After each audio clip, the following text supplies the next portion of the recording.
तो हम स्टार्ट कर रहे हैं नया चैप्टर फिजिक्स का, रोटेशनल डायनेमिक्स। ओके, तो भाई रोटेशनल डायनेमिक्स को स्टार्ट करने से पहले आपको मैं थोड़ा सा सर्कुलर मोशन पढ़ाऊंगा। Okay, because it is nothing but related to circular motion. ठीक है सर। तो what is an circular motion? What is circular motion? अगर मैंने पूछा आपको सवाल व्हाट इज सर्कुलर मोशन, हाँ, जो गोल गोल घूमता है, बहुत सही, बहुत बढ़िया। तो हम कह सकते हैं motion of particle along the circumference of circle. एकदम सिंपल सा डेफिनेशन, क्या कहेंगे? Motion of particle along along the, देखो अब मैंने यूनिफॉर्म और नॉन यूनिफॉर्म की चर्चा नहीं की है, सिर्फ हम लिख रहे हैं फरेंस ऑफ सर्कल। तो ये होता है एक सिंपल सा डेफिनेशन ऑफ सर्कुलर मोशन का। ठीक है, बाद में लिखना है, बाद में लिखना है जो भी चीज लिखना है, किशन शिवम। हाँ ठीक है। तो motion of particle along the circumference of circle is called circular motion. थोड़ी सी चर्चा करेंगे सर्कुलर मोशन में। जैसे मान लो ये हमारा एक सर्कल है, सर्कल होता है, एलिप्स नहीं बना रहा था, ये सर्कल है हमारा। तो सर्कल में दो चीजें बहुत इंपॉर्टेंट होती है, पहला होता है सेंटर और दूसरा होता है रेडियस। ओके, और सर्कमफ्रेंस आप सभी को पता है होता है 2 पाई आर। सर्कमफ्रेंस क्या होता है? 2 पाई आर। ठीक है सर। अगर मैं आपको दो तीन डायग्राम्स बताऊं और पूछूं, जैसे मान लो ये एक डायग्राम बनाया मैंने, क्या है ये? स्क्वायर। क्या है ये क्या है? हेक्सागोन है। ओके, ये क्या है? पेंटागन। ठीक है सर। अच्छा सर, बहुत बढ़िया सर, पेंटागन है, हेक्सागन है, ट्रायंगल, ये सब क्या पढ़ा रहे हैं हम? 7th 6th में है क्या? नहीं, मैं कह रहा हूं जैसे आप मान लो चीटा बन के ट्रायंगल स्क्वायर के एक साइड पे बैठ गए, बैठ गए, मैंने बोला ये ए पॉइंट है, ए से स्टार्ट करो और दौड़ के वापस ए पे आओ। ए से स्टार्ट करो स्क्वायर पे और दौड़ के वापस। तो आप कैसे दौड़ोगे सर? खुपच खुपच, यहाँ पे फिर यहाँ पे। कितने बार डायरेक्शन बदली? 4 बार बदली। हाँ सर सही है रहो। चलो ट्रायंगल पे वापस, कितने बार डायरेक्शन बदली? हेक्सागन पे 6 बार, पेंटागन पे 5 बार। जितने साइड्स उतनी बार डायरेक्शन बदलनी पड़ रही है। What is circle? अच्छा, डायरेक्शन बदली मतलब वेलोसिटी बदली, क्योंकि velocity is vector quantity. Even if direction is changed, velocity is changed. What is circle? Circle is nothing but polygon of infinite sides. तो अगर 2 साइड है, 3 साइड है, तो कितने बार डायरेक्शन बदली? 4 साइड है तो कितनी बार बदली? इनफाइनाइट साइड है तो कितनी बार डायरेक्शन बदली? इनफाइनाइट बार। मतलब सर्कुलर मोशन में वेलोसिटी हर बार चेंज हो रही है सर, हर सेकेंड, हर मोमेंट पे वेलोसिटी क्या होती है सर्कुलर मोशन में? तो it is an accelerated motion. क्या समझ में आया? सर्कुलर मोशन इज एन, बहुत ही काम की चीज समझ में आई sir. Circular motion is an क्या फील आया आपको? क्योंकि देखो सर हर सेकेंड डायरेक्शन बदल रही है सर, है कि नहीं? रीजन क्या लिख सकते हो? As direction is changing continuously. अरे सर सही कह रहा हूं ना? बहुत सुंदर। और तो और it is periodic motion. Second one is, what is periodic motion? Repeating its interval, repeating its same thing in after some interval. कोई सेम चीज को कुछ इंटरवल के बाद रिपीट करना, उसको बोलते हैं पीरियोडिक होना। तो सर्कल में यहां से शुरू किया तो लौट के बुद्धू आएगा ना वहां पे वापस, तो ये पीरियोडिक है कि नहीं? तो दो चीजें सर सर्कल में हमको समझ गई, ये तो एक तो हमेशा एक्सेलरेटेड मोशन होगा हमेशा, और दूसरा पीरियोडिक होगा। It is periodic motion. समझ में आई? हाँ सर समझ में तो आ गया। अब यहां पे देखो, आपने 11वीं कक्षा में सर्कुलर मोशन से रिलेटेड पैरामीटर पढ़े हैं। कौन से पैरामीटर सर? सर्कुलर मोशन में सबसे पहला होता है angular displacement which is nothing but theta bar. Why bar? Because it is vector quantity. Second one is yes, angular velocity which is omega bar. Again it is vector quantity. And third one is angular acceleration. Again it is vector quantity and denoted by alpha bar. Now tell me the unit of angular displacement. Radian. What is unit of angular velocity? Radian per second. What is unit of angular acceleration? Radian पर second. तो ये तीन चीजें sir बहुत ही महत्वपूर्ण है circular motion समझने के लिए। क्या समझने के लिए? सर्कुलर मोशन समझने के लिए। ठीक है, ये एनालॉगस है लीनियर के। जैसे एंगुलर है वैसे ही क्या होते हैं, लीनियर वेलोसिटीज होती है, लीनियर एक्सेलरेशन होता है। तो this is analogous to linear motion. क्या कह सकते हैं हम? हाँ, अच्छा, अगर एनालॉगस टू लीनियर मोशन है सर, तो लीनियर मोशन में हमारे पास इक्वेशन ऑफ मोशन है 3। हमने मोशन काइनेमेटिक्स चैप्टर में पढ़ा था 3 इक्वेशन ऑफ मोशन। बताओ जरा, पहला क्या होता है? v equals to u plus a t. गलत नहीं बताना है, ओके? नहीं आ रहा है तो कोई बात नहीं, गलत नहीं बताना है।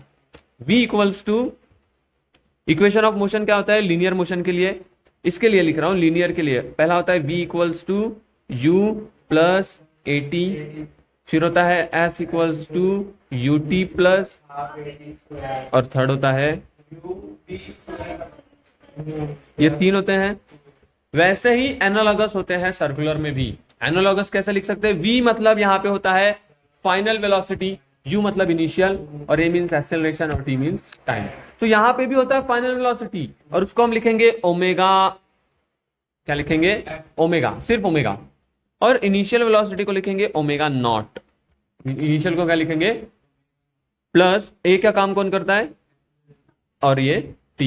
वैसे ही s का काम करता है theta, equals to ut means omega naught t plus half alpha t square. उसके बाद में omega square equals to omega naught square plus 2 alpha theta. Okay, ये कब यूज करते हैं? When acceleration is constant. ये तीनों इक्वेशन या ये तीनों इक्वेशन कब यूज करते हैं? When alpha is constant. और यहां पे कब यूज कर सकते हैं? यहां पे व्हेन a इज कांस्टेंट। समझ में आ रहा है यहाँ पे अल्फा क्यों और यहाँ पे a क्यों? एक्सेलरेशन लगा, एंगुलर एक्सेलरेशन है। हाँ, तो ये सारी चीजें हमको याद रखनी है क्या सर? हाँ, बहुत इंपॉर्टेंट चीजें हैं। ठीक है, ये 3 इक्वेशंस तो हमको कभी नहीं भूलना है। ठीक है, आप ये याद कैसे करें सर? अरे ये क्यों याद कर रहे हो, ये कर लो, ये तो उससे ये बनेगा, कोई दिक्कत? ठीक है सर, अब हम कुछ देखेंगे 2 चीजें। What is direction of omega, what is direction of alpha, what is direction of theta. जानना तो है ना सर? और होता क्या है सर? थीटा क्या होता है? थीटा होता है एंगुलर डिस्प्लेसमेंट, मतलब angular angle described bye a particle from the centre. देखो, जैसे मान लो ये इनिशियल पोजीशन ए है, कुछ समय बाद ये घूम के इधर आ जाएगा बी में, तो ये हो जाएगा थीटा एंगल, और यही होगा हमारा एंगुलर डिस्प्लेसमेंट। यही होगा हमारा एंगुलर डिस्प्लेसमेंट। इसका डायरेक्शन क्या होगा? जो इस पॉइंट का ऐसे, ये होगा हमारा एंगुलर डिस्प्लेसमेंट का डायरेक्शन थीटा। ओके, ये नहीं होगा। देखो, हम बताते हैं इसका डायरेक्शन कैसे मिलेगी। इसकी डायरेक्शन मिलेगी राइट हैंड थंब रूल से। कैसे मिलेगी? Right hand. What is right hand thumb rule? हाँ, राइट हैंड थंब रूल मतलब जैसे मान लो तो देखो, जैसे ये है, यहां पे क्या हो रहा है, ये जो हमारा पेन है उसको होल्ड किया है कुछ इस तरीके से, जो कर्ल्ड फिंगर है वो ऐसे डायरेक्शन दिखा रही है, ऐसे डायरेक्शन दिखा रही है ना। तो जब इस डायरेक्शन में, जिस डायरेक्शन में थंब खुलेगा वो होगा उस चीज का डायरेक्शन। जैसे यहां पे क्या हो रहा है, ये ऐसे है, तो इस पे जब हम कर्ल्ड फिंगर्स इस तरीके से घुमाएंगे तो हमारा थंब कहां खुलता है? बाहर की तरफ। ये अगर हमारी कर्ल्ड फिंगर्स है, ऐसे कर्ल्ड फिंगर्स हमारे हैं ना, तो हमारा थंब कहां खुल रहा है? बाहर की तरफ। देखो, ये लिखना मतलब 2 चीजें आपको याद रखनी है। इसका मतलब होता है आउटसाइड द प्लेन, और इसका मतलब होता है इनसाइड दी प्लेन। ये कहां से आया, तो हम एरो का यूज करते हैं। जैसे ये एरो अगर ये बाहर आएगा तो हमको इसका टिप दिखेगा, और ये जब अंदर जाएगा तो हमको इसको क्रॉस सेक्शन दिखेगा, ये क्रॉस एरिया दिखेगा। तो इसलिए हम लिखते हैं आउटसाइड द प्लेन और ये इनसाइड दी प्लेन। तो क्या होगा, जब हमारे कर्ड फिंगर्स इस पे रखेंगे तो ये कैसा दिखेगा हमको, डायरेक्शन ऐसा। इससे हमको क्या समझा कि हमारे एंगुलर डिस्प्लेसमेंट का डायरेक्शन क्या है, आउटसाइड दी प्लेन आ रहा है। कैसा आ रहा है, आउटसाइड दी प्लेन। तो कैसे मिलता है, direction of alpha theta and omega. हाँ, क्या लिख सकते हैं हम, direction of alpha theta and omega bar are given by right hand thumb rule. Okay, तो आप इससे बता सकते हो थीटा की डायरेक्शन समझ गया, आउटसाइड द प्लेन। अच्छा भाई, ओमेगा की डायरेक्शन क्या होगी, अगेन ओमेगा की भी डायरेक्शन वही होगी, आउटसाइड द प्लेन, क्योंकि पार्टिकल ऐसे घूम रहा है ना, ऐसे घूम रहा है तो वही होगी। अब मान लो एक्सीलरेशन की डायरेक्शन कैसे है, अब एक्सीलरेशन भी जैसे घूम रहा है, मान लो ये हमारा सर्कल है, एक्सीलरेशन ऐसे घूम रहा है, तो ये हो गया इनसाइड द प्लेन। और अगर कैसे घूमता, ऐसे घूमेगा तो आउटसाइड द प्लेन। तो अल्फा भी कैसा है, आउटसाइड द प्लेन है। या फिर आप ऐसे समझ सकते हो, ये हमारा सर्कल है, ऐसे कुछ है, अगर ये ऐसे जा रहा है तो अल्फा की डायरेक्शन ऊपर है, ठीक है, और पार्टिकल भी ऐसे ही घूम रहा है, तो ओमेगा की भी डायरेक्शन ऐसे है और थीटा की डायरेक्शन भी ऐसे है। चल सर, ऐसा हो सकता है क्या कभी कि अल्फा की डायरेक्शन ओमेगा और थीटा से अपोजिट हो सकता है क्या? मैं आपसे पूछ रहा हूं, क्या ऐसा कभी हो सकता है कि अल्फा की डायरेक्शन ओमेगा और थीटा के अपोजिट हो? यस सर, हो सकता है ऑब्वियसली, जब एक्सीलरेशन नेगेटिव हो या फिर अपोजिट हो। जैसे फैन को बंद कर दिया, मतलब फैन चल रहा था और बटन ऑफ कर दिया, तो धीरे धीरे फैन स्लो हो रहा है ना, तो एक्सीलरेशन हो रहा है ना, लेकिन अपोजिट डायरेक्शन में, इसलिए तो फैन जीरो हो रहा है। इसका मतलब क्या सर, इसका मतलब ओमेगा और थीटा तो इसको घुमाना चाह रहे हैं, मतलब ये ओमेगा भी लग गया ऊपर की तरफ, थीटा भी ऊपर की तरफ है, लेकिन अल्फा कहाँ लग रहा है, अपोजिट लग रहा है, क्योंकि ये चीज को क्या करना चाहता है, वो रोकना चाह रहा है। ठीक है, तो अल्फा की डायरेक्शन अगर हम बात करें तो ये ऐसे लग रही है। यही रीजन है कि कुछ समय बाद ये क्या हो जाएगा, जीरो हो जाएगा। ओके, पार्टिकल क्या हो जाएगा, रेस्ट पे आ जाएगा। ये सेम टू सेम लीनियर जैसा ही है, जैसे वेलोसिटी आगे लग रही है लेकिन एक्सेलरेशन अगर पीछे लगेगा तो वेलोसिटी को क्या कर देगा, जीरो करेगा, धीरे धीरे करके जीरो करेगा। वही कंसेप्ट है यहाँ पे भी। क्या समझ में आ रही है बातें, क्या बातें समझ में आ रही है?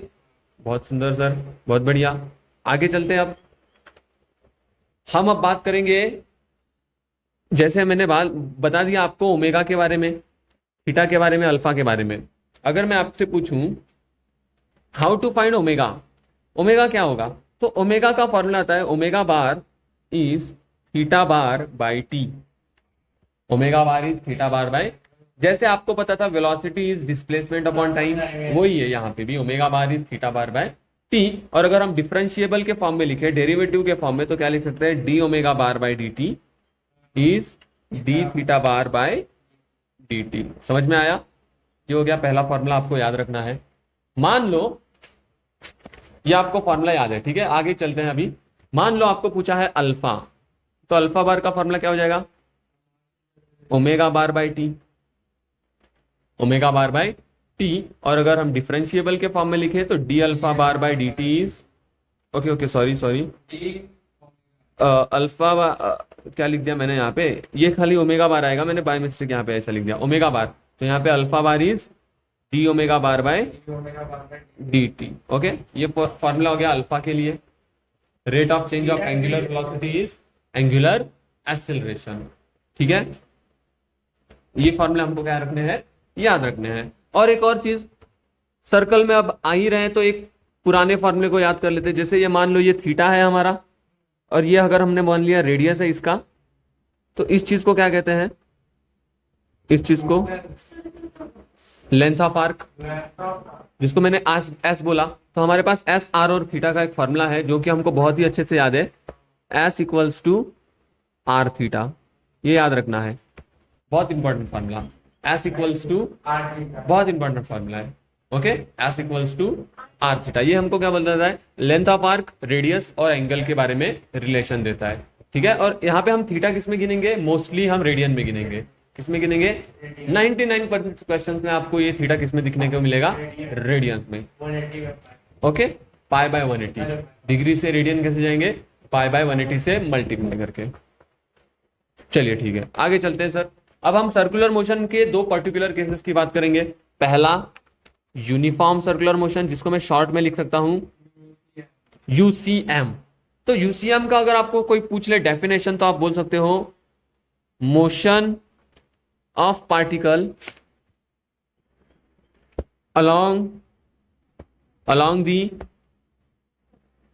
circumference of circle। आगे कुछ और लिखना है क्या, यस, विथ कांस्टेंट वेलोसिटी या स्पीड, सोच के बोलो, स्पीड की वेलोसिटी, कांस्टेंट क्या, स्पीड की वेलोसिटी, मैं तुमसे पूछ रहा हूं, स्पीड की velocity. Motion of particle along the circumference of circle with constant speed की कांस्टेंट वेलोसिटी। ऑब्वियस सी बात है, सर्कल है, सर्कुलर मोशन कर रहा है, हर समय पार्टिकल की डायरेक्शन बदलेगी, तो वेलोसिटी भाई साहब कैसे कांस्टेंट हो सकती है, इट इज इम्पॉसिबल। तो क्या रहेगा, कांस्टेंट। याद रखना है, बहुत इंपॉर्टेंट चीज है ये, वेलोसिटी कांस्टेंट हो ही नहीं सकती, चाहे वो यूनिफॉर्म रहे या नॉन यूनिफॉर्म रहे। सर्कुलर मोशन के लिए एक्सेलरेशन जरूरी है, क्योंकि डायरेक्शन हमेशा हमको बदलनी है। क्या समझ में आई बात, बहुत बढ़िया सर। अच्छा भाई, तो इसमें सर यूनिफॉर्म सर्कुलर मोशन अगर है, तो अगर आप, इसका मतलब क्या हो गया, इसका मतलब अब इसको एक सर्कल कंप्लीट करने में जितना टाइम लग रहा है, उतना टाइम दूसरे सर्कल को भी कंप्लीट करने में लगेगा, इसलिए हम इसको बोलते हैं UCM. What is example of UCM, what is example of UCM, motion of planets, motion of fan, नहीं फैन यूनिफॉर्म नहीं है ना, फैन बंद होता है चालू होता है, तो it is not uniform. Motion of planets around the sun, ये पहला है। दूसरा सर, दूसरा एग्जांपल, जस्ट अ सेकेंड, एक सेकेंड ना, और कोई एग्जांपल नहीं है पता है आपको, देखो दूसरा एग्जांपल क्या लिख सकते हैं, motion of tip of minute hand, है ना, minute hand, hour hand, second hand, सभी का यूनिफॉर्म है, तो 4 एग्जांपल तो हो ही है। और एग्जांपल क्या लिख सकते हैं हम, और एग्जांपल में हमारे पास ऐसा क्या है जो यूनिफॉर्मली रोटेट करता हो, है कुछ, अगर है तो लिख देना, ठीक है। अभी हम आगे चलते हैं, आगे चलते हैं। तो सर यूनिफॉर्म सर्कुलर मोशन है, हाँ सर यूनिफॉर्म है, ये रेडियस मान लो, तो क्या इसकी स्पीड कांस्टेंट होगी, हाँ कांस्टेंट होगी, क्या होगी, तो इसकी स्पीड भी कांस्टेंट होगी, एंगुलर स्पीड भी कांस्टेंट होगी। अच्छा, एंगुलर स्पीड और एंगुलर वेलोसिटी दोनों अलग अलग चीज है क्या, yes. What is angular speed, angular speed क्या होता है, तो angular speed is magnitude of angular velocity, magnitude of angular velocity is called angular speed. अच्छा सर, ये इसको मैं ओमेगा बार का मॉड लिखूं या फिर सिंपली क्या लिख दूं, ओमेगा। तो सर ओमेगा कैसे निकलेगा, what is simple formula for omega, theta by T, मैंने बताया था। अच्छा, ये यूनिफॉर्म है, तो इसमें जो टाइम होगा वो टाइम पीरियड से चेंज कर सकते हैं हम, कैपिटल टी से, एक चक्कर को लगने वाला टी। अब एक चक्कर में कितना दूरी तय कर लेगा, 2 पाई एंगल 360 ना यार, तो ये हो गया हमारा फॉर्मूला किसका, angular speed 2 pi by t, where capital T is called time period. क्या बोलते हैं इसको हम, what is reciprocal of time period, frequency, बताया था मैंने। तो मैं इसको ओमेगा को लिख सकता हूं 2 pi F, F is nothing but 1 upon time period, okay, 1 upon time period. काम की चीज थी क्या सर, हाँ बहुत काम की चीज है, ओके। अभी और भी कुछ चीजें बाकी है, ठीक है। क्या बाकी है सर, अगर मैं आपको पूछूं स्पीड होगी पार्टिकल की, तो क्या होगी स्पीड, स्पीड क्या होगी, स्पीड होता है actual formula distance upon time, distance upon, मुझे बताओ एक चक्कर काटने में, जैसे यहां से स्टार्ट किया ए से और वापस ए में आने में कितना डिस्टेंस ट्रैवल किया, अरे वो तो एंगुलर डिस्टेंस हुआ ना रे, एंगुलर डिस्प्लेसमेंट हुआ, मैं पूछ रहा हूं डिस्टेंस कितना ट्रैवल किया, बोलो circumference of circle, very good, 2πr upon T, तो कैपिटल टी ही होगा, 2πr बाई टी। या फिर अगर आप ध्यान से देखो यहां पे जो 2π बाई टी है ये क्या होता है, तो ये हो गया आर ओमेगा, बोलो या ओमेगा आर, या फिर हम क्या कह सकते हैं इसको आर ओमेगा। तो वी क्या हो गया, आर ओमेगा। एक और हमको सर समझ में आ गया वी के बारे में, समझ में आया या नहीं समझ में आया? ओके सर, और एक चर्चा करते हैं, क्या सर ये एक्सेलरेटेड मोशन है? Yes it is accelerated motion. तो क्या होगा एक्सेलरेशन, इसका एक्सेलरेशन जानना है कि नहीं? तो इसका एक्सेलरेशन मैं आपको डायरेक्ट बता देता हूं, याद रखना। एक्सेलरेशन का फॉर्मूला सबसे पहले तो होता है इसको हम कहते हैं सेंट्रीपिटल एक्सेलरेशन। इसको हम क्या कहते हैं, सेंट्रीपिटल एक्सेलरेशन। सेंट्रीपिटल मतलब क्या,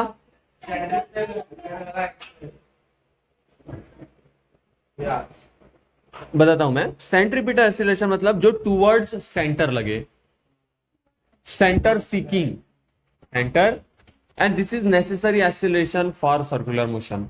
तो यूनिफॉर्म सर्कुलर मोशन में सेंट्रीपिटल एक्सेलरेशन है, इसको हम ए से डिनोट करेंगे, या फिर इसको हम कह सकते हैं रेडियल एक्सेलरेशन। क्या कह सकते हैं, रेडियल एक्सेलरेशन, जिसको हम डिनोट कर सकते हैं ए सीपी से और ए आर से, दोनों चीज भी चलेंगी, या तो ए सीपी बोलो या तो ए आर बोलो, आर मतलब रेडियल, ओके, रेडियल एक्सेलरेशन। और इसका वैल्यू कितना होता है, ए आर या ए सीपी जो भी बोलो, इसकी वैल्यू होती है, याद रखना, m v square upon r. क्या होता है, वी स्क्वायर अपॉन आर, या फिर वी के जगह पे मैं आर ओमेगा रख सकता हूं। जब ये रखोगे तो एक और फॉर्मूला निकलेगा, are omega square.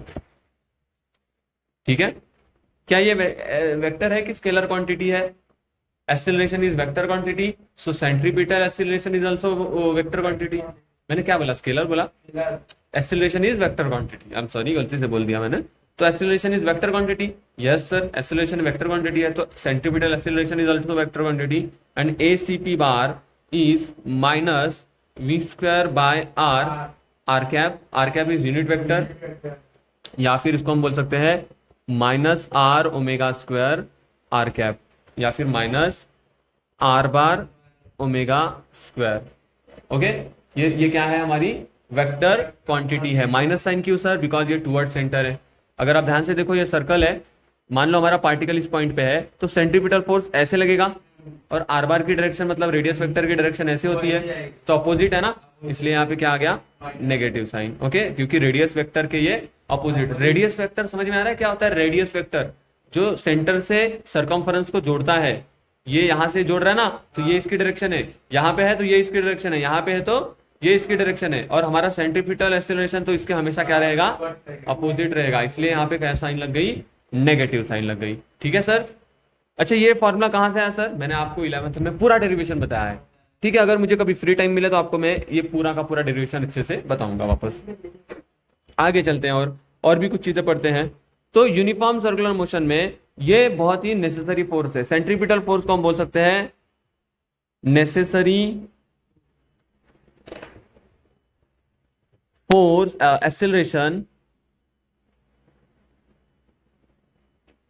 To perform circular motion, या आइदर यूनिफॉर्म और नॉन यूनिफॉर्म, हमको ये चीज चाहिए ही चाहिए। क्या चाहिए? Centripetal acceleration. समझ में आई बातें? कोई दिक्कत है इसमें? सेकंड है नॉन यूनिफॉर्म सर्कुलर मोशन। हमने अभी चर्चा किसकी की?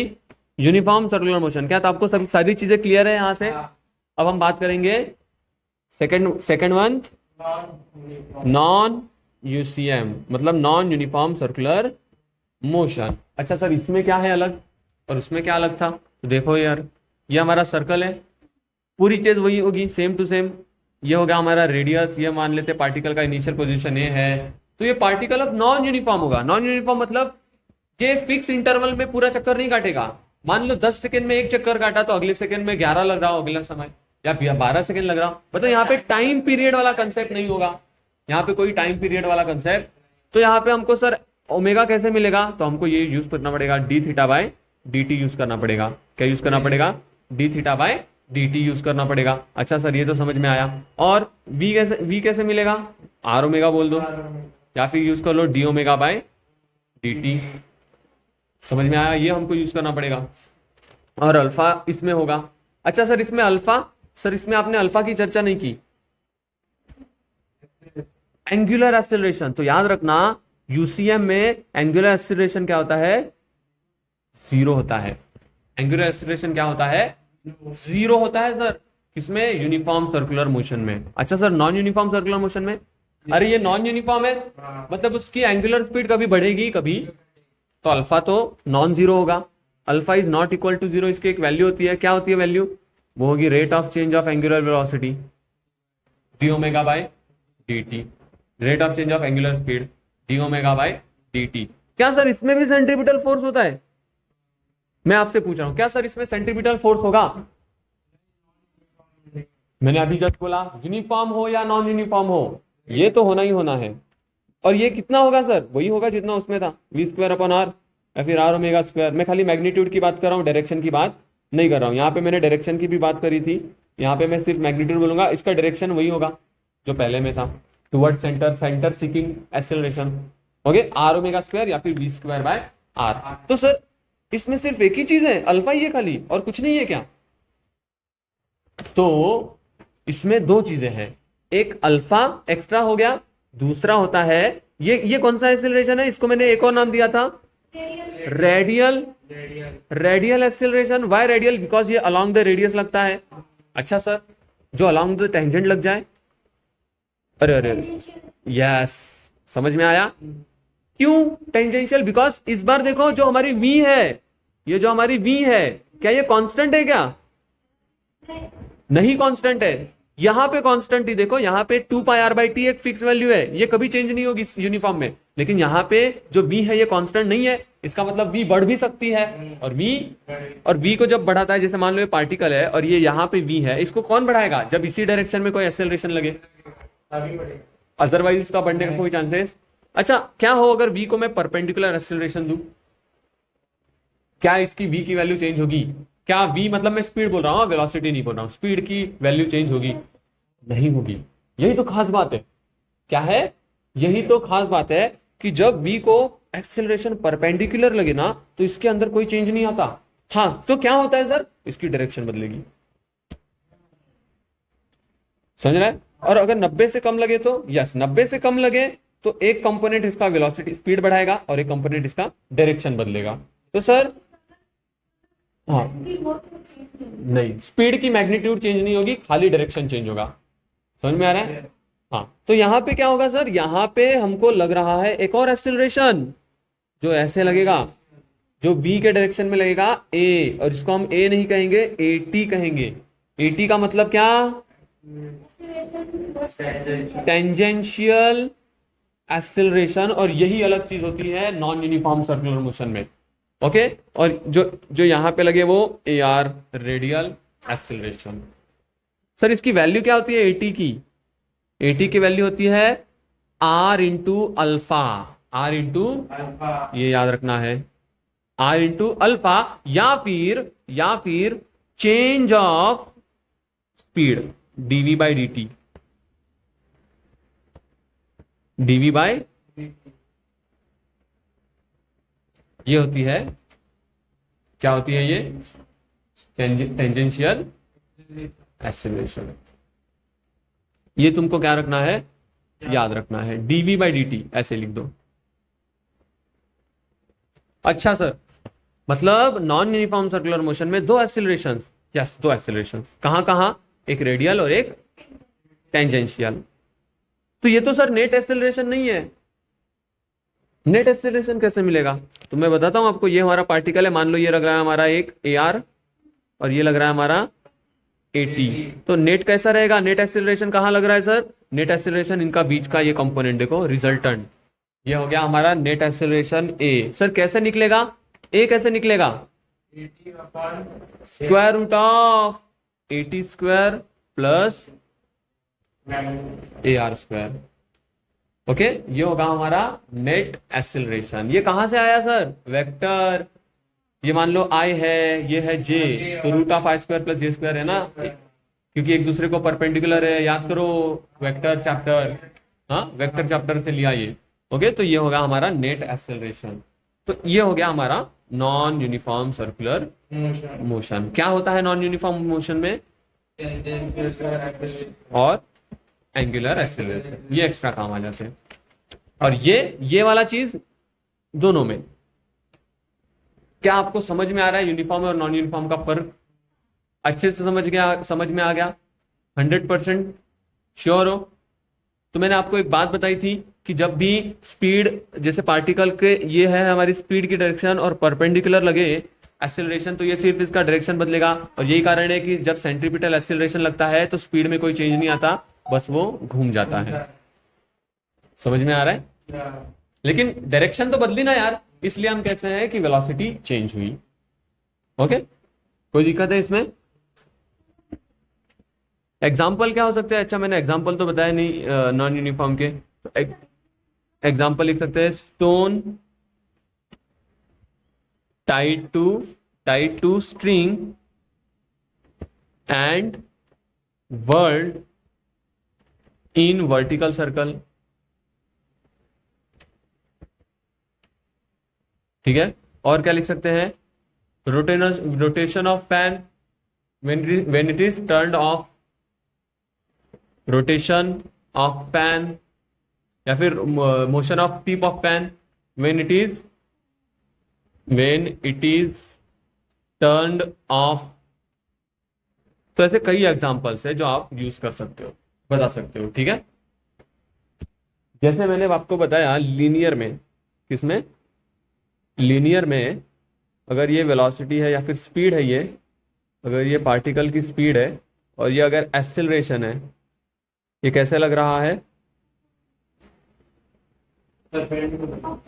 परपेंडिकुलर लग रहा है। अपवर्ड डाउनवर्ड मत देखो, बस इन दोनों के बीच में डायरेक्शन परपेंडिकुलर है, तो this perpendicular acceleration will not change the magnitude of velocity, और सिंपली क्या बोल सकते हो? Speed, because magnitude of velocity is speed. Okay, will not change the speed but it will change the direction। कब? जब acceleration कैसा हो? Perpendicular हो। ये हो गया हमारा पहला, लीनियर की बात कर रहा हूं। दूसरा केस, अगर मान लो ये हमारी स्पीड है और एक्सेलरेशन ऐसे लग रहा है, अब क्या होगा बताओ? तो इसका दो कंपोनेंट बनेगा, एक होगा a sin थीटा और दूसरा होगा, तो a cos थीटा वाला मैग्नीट्यूड चेंज करेगा,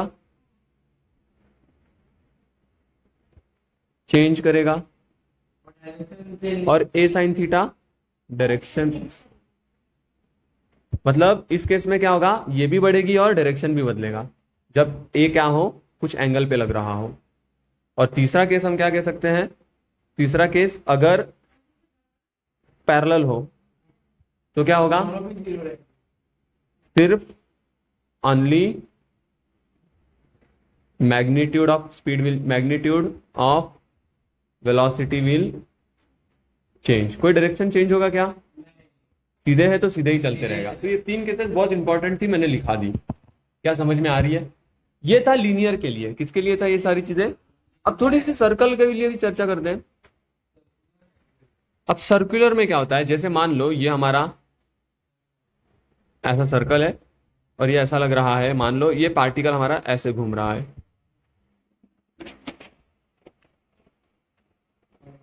जस्ट ये मान लो हमारा क्या है? ऐसे सर्कल हो रहा है।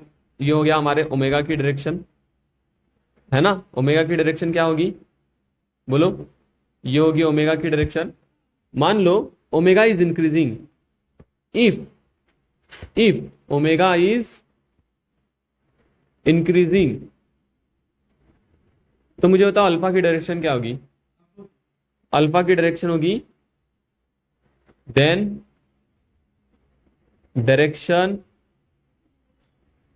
Direction of alpha is along the omega, मतलब अल्फा की डायरेक्शन भी ऊपर की तरफ ही होगी क्योंकि ओमेगा को बढ़ा रहा है। और दूसरा, if omega is decreasing then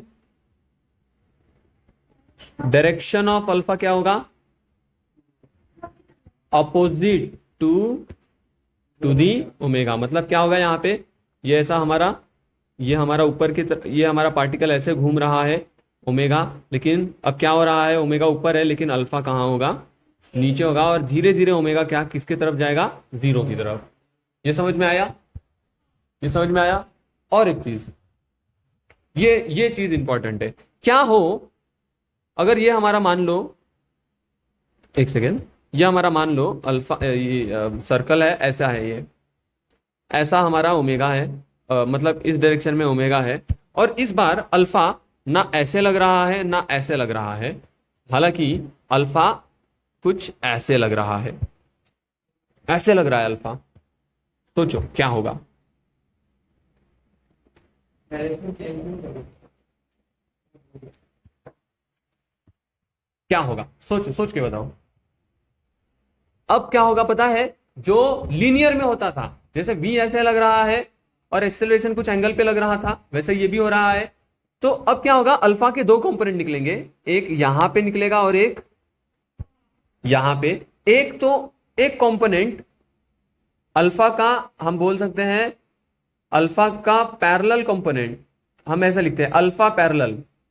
alpha parallel will change omega and alpha perpendicular will change plane of rotation. इसका मतलब समझा, इसका मतलब मैं समझाता हूं, ये तो समझ गया होगा आपको।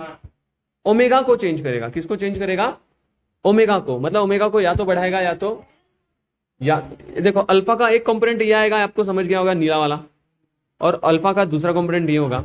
इसका यूज तो समझ गया, ओमेगा के डायरेक्शन में है तो उसको बढ़ाएगा।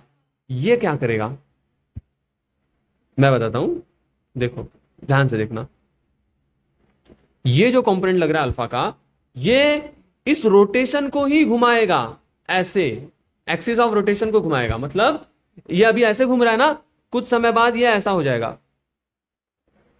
अच्छा, और कुछ समय बाद ये फिर क्या हो जाएगा, कुछ समय बाद ये ऐसा हो जाएगा, फिर कुछ समय बाद ये सीधा हो जाएगा, फिर कुछ समय बाद ये वापस टेढ़ा हो जाएगा। मतलब ये ऐसे ऐसे इसको घुमाएगा, इसके एक्सिस ऑफ रोटेशन को घुमाएगा। पहले ये थी इसकी एक्सिस ऑफ रोटेशन, ये देखो ये था एक्सिस ऑफ रोटेशन, या फिर प्लेन क्या होगा इसका फिर रोटेशन का, ये होगा, देखो प्लेन, प्लेन कैसे होगा, ये होगा इसका प्लेन ऑफ रोटेशन, ये है ना। लेकिन जैसे ये घूम गया, अब इसका प्लेन ऑफ रोटेशन क्या हो गया, देखो ये हो गया। तो एक्सिस ऑफ रोटेशन को बदल रहा है या तो प्लेन ऑफ रोटेशन को बदलेगा, जब अल्फा ना पैरेलल हो ना परपेंडिकुलर बीच में लगे।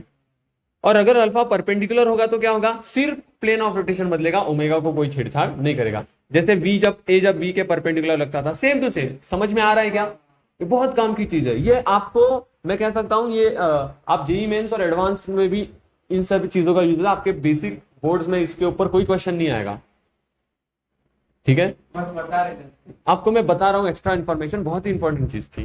क्या ये सारी चीजें समझ में आई आपको, मैंने अच्छे से लिखवा दी है, ठीक है, बहुत बढ़िया सर, सब कुछ समझ में आ गया। अब आगे चलते हैं, थोड़ा सा आगे चलते हैं, या आज के लिए इतना बस है, बोलिए आज के लिए इतना बस है। चलो एक दो इजी क्वेश्चंस देखते हैं, अगर इसमें होंगे तो वो करेंगे। हाँ चलेगा। तो इस सारे टॉपिक पे एक सॉलिड एग्जांपल देख लेते हैं। सॉलिड एग्जांपल है, a fan is rotating at 90 RPM. क्या हो रहा है, एक फैन है 90 आरपीएम से घूम रहा है और उसको स्विच ऑफ कर दिया, ठीक है। क्वेश्चन समझो, फैन है 90 आरपीएम से घूम रहा है। अब ये क्या होता है मैं आपको आगे बताता हूं। और जब इसको स्विच ऑफ किया, जब इसको मैंने ऑफ किया तो ये 21 सेकेंड बाद स्टॉप हो गया, ठीक है। 21 सेकेंड नहीं, 21 रिवॉल्यूशन के बाद स्टॉप हो गया। ठीक है, तो हमको बताना है कितने समय बाद, मतलब कितना समय लगा इसको रुकने में, कितना टाइम लगा इसको रुकने में। क्वेश्चन समझ में आया? एक फैन है 90 आरपीएम से घूम रहा है, उसको जैसे ही मैंने ऑफ किया उसने 21 रिवॉल्यूशन कंप्लीट किए बिफोर स्टॉपिंग, तो उसने कितने समय लिया रुकने में। सवाल समझा? ट्राई करोगे? आरपीएम का मतलब क्या होता है? आरपीएम मतलब याद रखना रिवॉल्यूशन पर मिनट, रिवॉल्यूशन पर, और आरपीएस का मतलब होता है रिवॉल्यूशन पर सेकेंड, मतलब एक सेकेंड में कितना चक्कर काट रहा है। It is nothing but frequency. क्या है ये? फ्रीक्वेंसी। ओके, तो यहाँ पे मिनट को लेकिन हमको क्या करना जरूरी है? सेकेंड, बिकॉज हम हमेशा सेकेंड में गिनते हैं। ठीक है, तो हम देखो सॉल्व कैसे करेंगे। सबसे पहले तो फ्रीक्वेंसी निकाल ले। फ्रीक्वेंसी कितनी है? 90 आरपीएम। 90 आरपीएम मतलब कितना आरपीएस? एक मिनट में 90 चक्कर, तो एक सेकंड में कितना? 60/90 आरपीएस। समझा ये? तो कितना हो जाएगा ये? 3/2 आरपीएस। ओके, और नंबर ऑफ रिवॉल्यूशन कितना है? नंबर ऑफ रिवॉल्यूशन कितना है? 21। तो मुझे बताओ कितना एंगल, एक रिवॉल्यूशन में कितना एंगल डिस्क्राइब करता है? तो 21 रिवॉल्यूशन में कितना एंगल? 21। 360 हम नहीं यूज करेंगे बिकॉज रेडियन है, तो क्या हो जाएगा? It is nothing but 21 revolution है, देयरफॉर थीटा कितना हो गया? 2 पाई इंटू, मतलब कितना हो गया? 42 पाई। थीटा भी मिल गया 42 पाई। ठीक है भाई, हमको पूछा क्या है? टी, टाइम निकालना है। अब यहां पे देखो जो फैन है इसमें कहा है जब ये रुक रहा था, तो रुकने का एक फ्रिक्शन लगता होगा, फ्रिक्शनल, तो जो फ्रिक्शनल टॉर्क लग रहा है, जो फ्रिक्शनल, अब ये टॉर्क क्या होता है सर? देखो कोई भी चीज को घुमाने के लिए, कोई भी चीज को चलाने के लिए क्या लगाना पड़ता है? फोर्स। तो कोई भी चीज को घुमाने, जस्ट अ सेकंड कॉल आ रहा है, तो चलाने के लिए क्या लगता है? फोर्स। वैसे ही घुमाने के लिए क्या लगता है? याद रखना। हाँ, तो रोकने के लिए भी फोर्स लगता है, हम उसको कहते हैं डीएक्सेलरेशन। तो वैसे ही रोकने के लिए भी टॉर्क ही लगेगा। तो यहाँ पे जो रुकने वाला टॉर्क है, फ्रिक्शनल टॉर्क है, वो बोला है कांस्टेंट है। फ्रिक्शनल टॉर्क क्या है? ओके, मतलब अल्फा कांस्टेंट है। क्या कांस्टेंट है? अगर अल्फा कांस्टेंट है तो हम क्या यूज कर सकते हैं? Equation of motion. 3 इक्वेशन लिखवाया है मैंने, तो उसका ही यूज करना है। तो हमारा गोल है टी निकालना। अब सोचो कौन सा इक्वेशन में टी का यूज होता है? 3 फॉर्मूले हैं। सबसे पहला है omega equals to omega naught plus alpha t. दूसरा है omega square equals to omega naught plus omega naught square plus 2 alpha theta. अब देखो यहाँ पे हमको टी निकालना है, लेकिन अल्फा नहीं पता हमको, है कि नहीं? और हमको ओमेगा पता है, ओमेगा नॉट भी पता है, थीटा भी पता है, लेकिन इसमें भी अल्फा नहीं पता है। लेकिन इन दो इक्वेशन में एक ही अननोन है अल्फा, तो हम दो अननोन है, हमको पता है अगर 2 इक्वेशन है और 2 अननोन है तो हम उसको सॉल्व कर सकते हैं। तो एक काम ऐसा कर सकते हो, इसमें से अल्फा निकालो, इसमें रख दो। कर सकते हैं ना ऐसा? क्योंकि थीटा पता है, ओमेगा पता है, ओमेगा नॉट पता है। अच्छा, ओमेगा क्या है? ओमेगा क्या है? ओमेगा नॉट तो हम समझ लो निकाल सकते हैं। ओमेगा क्या हो जाएगा बताओ? ओमेगा हो जाएगा 2 पाई एफ, फॉर्मूला पता है हमको। हाँ sorry, omega naught 2 pi F हो जाएगा। लेकिन ओमेगा क्या होगा? क्या होगा? हमको नहीं पता ओमेगा। ओमेगा 0 होगा ना, रुक जाएगा एंड में फैन, तो ओमेगा क्या हो जाएगा? 0 हो जाएगा। ठीक है सर, समझ में आ रहा है? तो अब मुझे बताओ क्या यूज कर सकते हैं हम? फर्स्ट और सेकंड दोनों यूज करेंगे, और दोनों में से हम पहले में से थीटा निकालेंगे और इसमें सॉरी अल्फा निकालेंगे और इसमें रख देंगे। हाँ, तो उससे अच्छा मैं क्या कहता हूं, इसमें से अल्फा और इसमें से अल्फा कॉमन ले लो। अगर इसमें से मैंने अल्फा कॉमन लिया तो मुझे मिलेगा alpha equals to omega minus omega naught by t, देखो। और नीचे अगर अल्फा कॉमन निकाला तो क्या आएगा, omega square minus omega naught square upon 2, और दोनों को इक्वेट कर दिया, ये भी अल्फा ये भी अल्फा, दोनों इक्वल। तो इसमें वैल्यूज रख दो, अल्फा का अल्फा बाहर ही निकल गया, अब अल्फा का यूज नहीं किया तो भी चलेगा, which is nothing but omega की वैल्यू 0 माइनस ओमेगा नॉट क्या हो जाएगा 2 pi F upon T equals to 0 minus 2 pi, कुछ गड़बड़ कर रहा हूं क्या मैं, कुछ गड़बड़ तो नहीं कर रहा हूं ना, 2 पाई एफ का अपॉन 2 इंटू थीटा। सॉल्व करते इसको, हाँ थीटा पता है। तो देखो यहाँ पे क्या हो जाएगा, -2 pi F upon t, f की वैल्यू कितनी है 3/2 equals to -4 pi square, f की वैल्यू है 3/2 का स्क्वायर अपॉन 2 इंटू थीटा की वैल्यू 42 पाई। सोचो ये माइनस और ये माइनस क्या हो जाएंगे, ओके। अब इसको काट दो, जो भी कट रहा है, ये 3/2 एक कट गया, इसका पावर कट गया, 2 पाई कट गया, 4 पाई कट के 2 पाई बचा, है कि नहीं, ये 2 पाई ये 2 पाई कट गया, 1 upon t is equals to 3/2 upon, तो क्या आएगा, टी को उधर भेजो, t equals to 42 upon 3 into 2, तो कितना हो जाएगा, 3 को 42 से डिवाइड होता है, 3 1 थ्रू, 3 1 3, 3 4 12 इंटू 2, 28 सेकेंड, कितना 28 सेकेंड। कितना टाइम लगेगा रुकने के लिए, समझ में आया। आज इतना ही करेंगे, अगले लेक्चर में नए टॉपिक स्टार्ट करेंगे, ठीक है। तो अगले लेक्चर में आने से पहले इस सभी चीजों को क्या करके आना, अच्छे से रिवाइज करके आना, ओके, याद से एकदम।